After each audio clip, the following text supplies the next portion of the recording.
Assalamualaikum warahmatullahi wabarakatuh. Di sini saya akan mempresentasikan mengenai hasil praktik kerja lapangan saya di SMK Negeri 2 Klaten. Perkenalkan, nama saya Maulana Habib Mustafa, absen 22 dari kelas 13 IJP. Yang pertama yaitu pendahuluan, latar belakang PKL. Praktik kerja lapangan atau biasa disebut PKL adalah kegiatan pendidikan, pelatihan, dan pembelajaran yang berguna dalam upaya pendekatan ataupun untuk meningkatkan mutu siswa-siswi sekolah menengah kejuruan dengan kompetensi atau kemampuan siswa sesuai bidangnya dan juga menambahkan bekal untuk masa-masa mendatang guna memasuki dunia kerja yang semakin ketat dalam persaingan keterampilan maupun pola pikir seperti sekarang ini. Dasar hukum praktik kerja lapangan. Dasar hukum praktik kerja lapangan bisa dilihat seperti pada di layar. Selanjutnya yaitu tujuan praktik kerja lapangan. Tujuan yang pertama yaitu agar siswa-siswi dapat mengaplikasikan ilmu atau teori yang sudah diperoleh di sekolah. Kedua, membentuk pola pikir yang membangun. Yang ketiga, melatih cara berkomunikasi secara profesional di suatu industri tersebut. Yang keempat, meningkatkan etos kerja siswa-siswi tersebut. Kelima, meningkatkan ilmu dan pengetahuan yang dimiliki khususnya di industri yang akan dituju. Yang keenam yaitu membangun hubungan timbal balik antara siswa SMK dengan industri tersebut. Selanjutnya yaitu manfaat praktik kerja lapangan. Yang pertama yaitu menciptakan tenaga kerja yang mempunyai pengetahuan, keterampilan, serta semangat untuk bekerja sehingga lebih profesional ketika terjun ke industri yang dituju. Yang kedua yaitu memperkuat hubungan sekolah tempat siswa-siswi tersebut belajar dengan industri tempat mereka melaksanakan prakerin. Ketiga, mendapatkan pengakuan dan pengalaman bekerja yang merupakan bagian dari dunia pendidikan itu sendiri. Berikutnya adalah tugas dan tanggung jawab peserta PKL. Yang pertama yaitu melaksanakan kegiatan praktik kerja lapangan minimal 6 bulan sebagai persyaratan kelulusan sekolah. Kedua, menjaga nama baik sekolah agar hubungan dengan industri terkait tetap berjalan dengan baik. Ketiga, taati peraturan dan tata tertib yang berlaku di tempat praktik kerja lapangan. Yang keempat, menjaga dan memelihara semua fasilitas yang ada di lingkungan praktik kerja lapangan dengan baik dan hati-hati. Yang kelima, menjaga kebersihan dan tidak mengotori ruang kerja dan lingkungan praktik kerja lapangan. Selanjutnya yaitu keadaan umum perusahaan. Sejarah singkat perusahaan SMK Negeri 2 Klaten. SMK Negeri 2 Klaten atau biasa disebut STM Senden adalah sebuah lembaga pendidikan teknik yang dahulu bernama STM Negeri Klaten. SMK Negeri 2 Klaten merupakan sekolah menengah kejuruan SMK yang mempunyai program diklat 4 tahun, yaitu di mana pada 1 tahun terakhir siswa-siswi masih harus menjalani praktik kerja industri atau prakerin selama minimal 6 bulan, dan setelah itu akan mengikuti wisuda. SMK Negeri 2 Klaten memiliki 8 program keahlian, yaitu yang pertama sistem informatika, jaringan dan aplikasi, teknik dan manajemen perawatan otomotif, teknik fabrikasi logam dan manufaktur, teknik tenaga listrik, teknik pengecaran logam, desain permodelan dan informasi bangunan, teknik elektronika daya dan komunikasi, konstruksi gedung, sanitasi dan perawatan. SMK Negeri 2 Klaten memiliki komitmen untuk menghasilkan lulusan yang siap kerja, jiwa wirausaha, cerdas, kompetitif, dan memiliki jati diri bangsa, serta mampu mengembangkan keunggulan lokal dan dapat bersaing di pasar global. Selanjutnya yaitu visi. Visi SMK Negeri 2 Klaten yaitu menjadikan SMK bertaraf internasional yang unggul, cerdas, bermartabat, dan cinta lingkungan. Untuk visinya yaitu seperti pada layar. Untuk jam kerja. Jam kerjanya seperti berikut.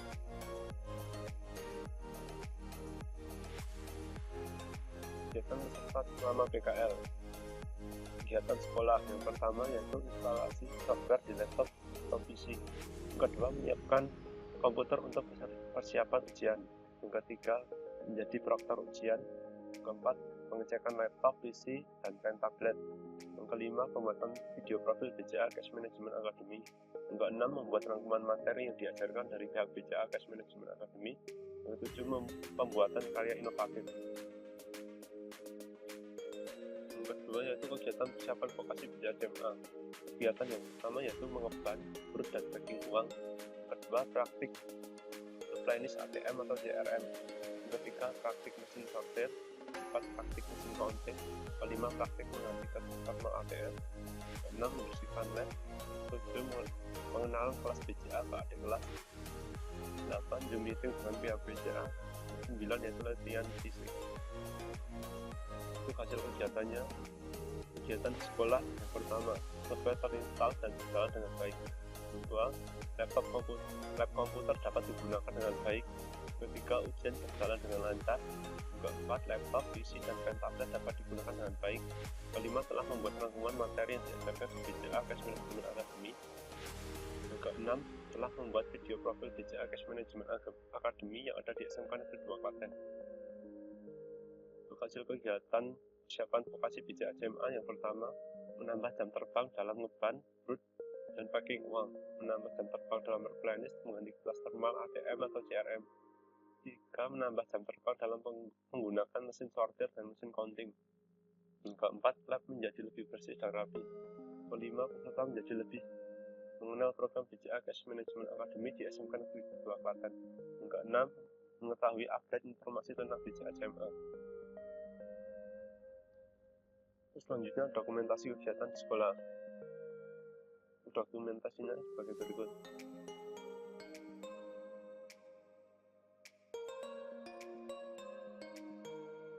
Yaitu dokumentasi kegiatan persiapan vokasi seperti ini. Ada mesin counting dan mesin sortir. Ini proses menghitung uang. Pengenalan ATM, meeting, pengenalan BCA Cash Management Academy ke adik kelas.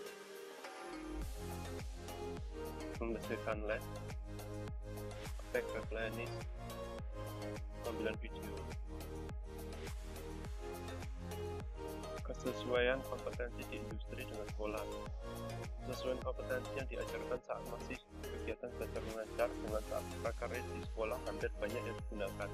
Antaranya menginstal aplikasi, pengecekan serta perawatan software dan hardware, penggunaan aplikasi editing video, penggunaan Microsoft Office saat membuat rangkuman materi tentang BCA SMA. Sedangkan kesesuaian kompetensi yang ada di sekolah dengan vokasi BCA SMA bisa dibilang sangat minim. Yang terjadi pada saat proses seleksi, kami banyak mendapat ilmu baru, seperti cara membongkar mesin ATM, mengisi uang di ATM, cara menggunakan mesin counting dan sortir, dan lain-lain.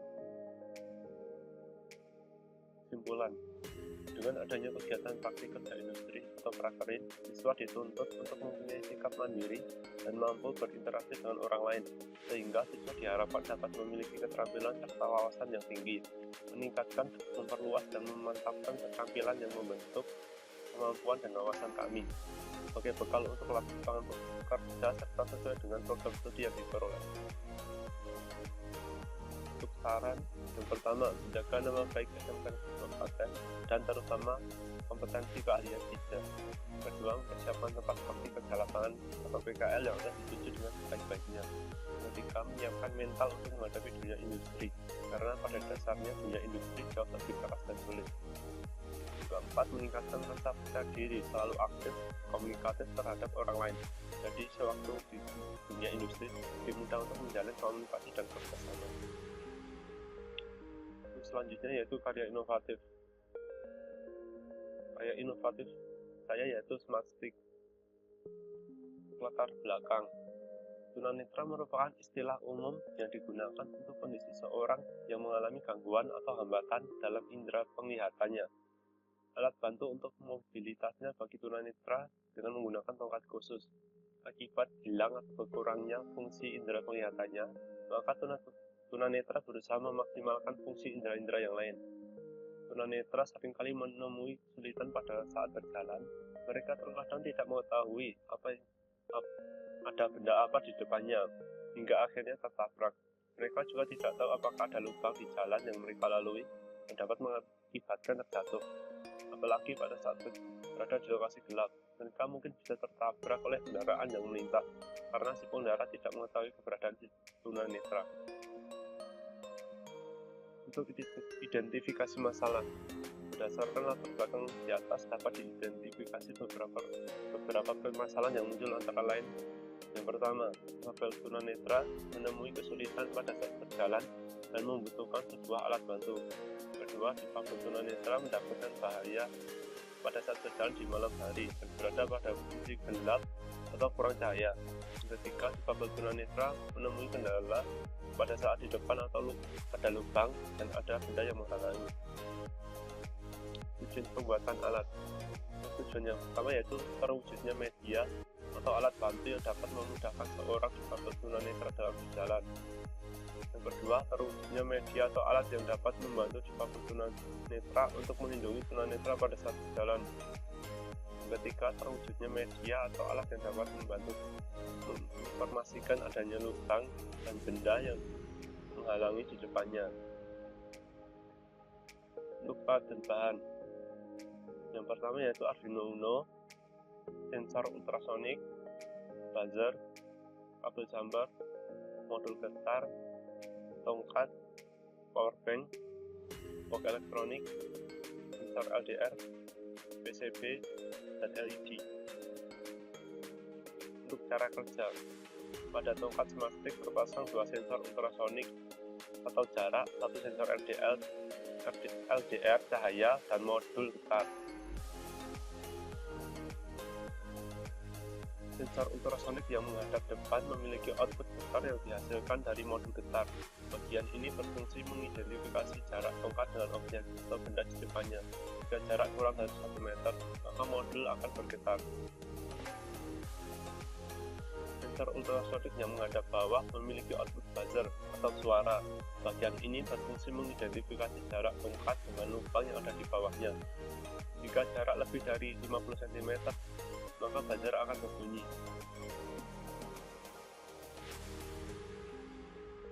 Sensor LDR memiliki output LED pada saat cahaya yang di sekitar tongkat berkurang atau pada saat malam tidak ada matahari, otomatis LED akan terus menyala. Semua komponen disusun sedemikian rupa sehingga memudahkan pengguna. Dengan Arduino Uno sebagai otak dari alat ini dan didukung power bank sebagai daya yang setiap saat mudah diisi ulang. Sekian presentasi dari saya. Apabila ada salah kata, saya mohon maaf. Sekian, wassalamualaikum warahmatullahi wabarakatuh.